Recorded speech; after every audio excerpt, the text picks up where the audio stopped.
खूप दिवस झाले माझ्या डेली रुटीनचे ब्लॉग्स येत नव्हते. म्हटलं चला आज सकाळी उठले आणि म्हटलं आज शूट करून घेऊया. पहिल्यांदा आमच्यासाठी स्वयंपाक बनवला, त्यानंतर सगळी घरातली कामं करायला घेतली. आता घरातली कामं दररोज किती जरी केली ना तरी 2 दिवसानंतर ती खराब म्हणजे ती अस्ताव्यस्त होणारच. पण ते कसं आहे, केल्यानंतरच्या सुखासाठी त्या शांततेसाठी ही सगळी कामं करणं आहे.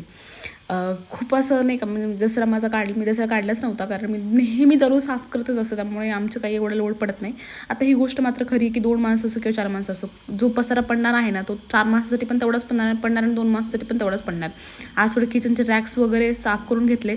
काल मी एक नवीन हे आणलं होतं, मिक्सर आणलं होतं, त्यासोबत मी एक स्टीलचं रॅक आणायची दिसते ना तुम्हाला, हे नवीन मी स्टीलचं रॅक आणलं आहे. सो म्हणजे त्याचं माझा पर्पल कलरचा हा होता प्लास्टिकचा, तो मग आता मी माझ्या कपडे ठेवण्यासाठी ठेवणार आहे बेडरूममध्ये. कारण माझे कपडे असेच मी खिडकीमध्ये ठेवत असते आणि ते बिलकुल चांगले दिसत नाही, जे पण नाईटचे कपडे आहेत ते. म्हटलं आता व्यवस्थित ते घडी करून ठेवून द्यावे, म्हणजे ॲटलीस्ट ते लुक तरी छान दिसेल. आणि घरातले कामं माझी अशी भरपूर पेंडिंग आहे. मला दिवाळी काढायचीच आहे. ज्या दिवशी मला सुट्टी भेटेल ना त्या दिवशी मी नक्की सगळी घरातली कामं काढायला सुरुवात करणार आहे. कारण आता आमच्या सुट्ट्या एकदम 15 दिवसासाठी बंद केलेल्या आहेत, त्यामुळे सुट्टी नाही, पण जसा वेळ मिळतो तसं मी ही सगळी कामं करत असते. अंघोळ केली, मस्त युनिफॉर्म वगैरे प्रेस केला आणि माझ्या नंतर ऑफिसला जातानाचा शूट राहूनच गेला. त्यानंतर डायरेक्टली आम्ही जेवण करण्यासाठी बाहेर गेलो होतो आणि असं होतं आमचा दिवस. चला भेटायला पुढच्या